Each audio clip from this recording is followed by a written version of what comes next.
Tere! Teen ühe video sellest, kuidas mina pilti teen. Enne kui ma kuhugi pildistama lähen, teen ma kodus kodutööd. Selle jaoks kasutan Google Mapsi, maaportaali ja nendes kohtades ma vaatan siis kohta, kuhu minna.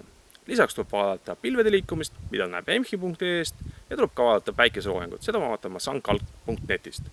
Panen ka lingid alla. Ja täna olen ma tulnud Laevasoosse, olen siin ka varem käinud. Ja ma tean, et päike loojub sinna. Ja kasutan siis Canon 5D Mark III objektiiviks ka samuti Canon 17-40. Ja nüüd ei ole muud kui oodata, et päike loojuks ja annaks ilusaid värve. Mul oli siin vahepeal väga kiire, väga ilus päikeseloojang oli. Nüüd ma ootan, kuni päike veel täitsa horisondi taha läheb. Märkus ise endale, see veepuudel on liiga väike. Pilti teeme alati kolmes režiimis, üle, ala ja kesksäri.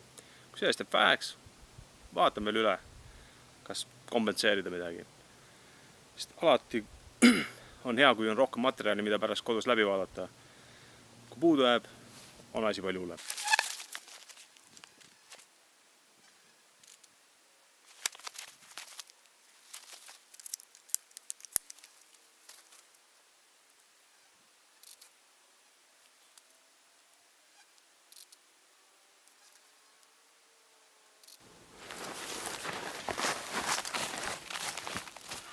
Kuna pilvede sisse on tekkinud liiga suur auk, siis tuleb asukohta muuta.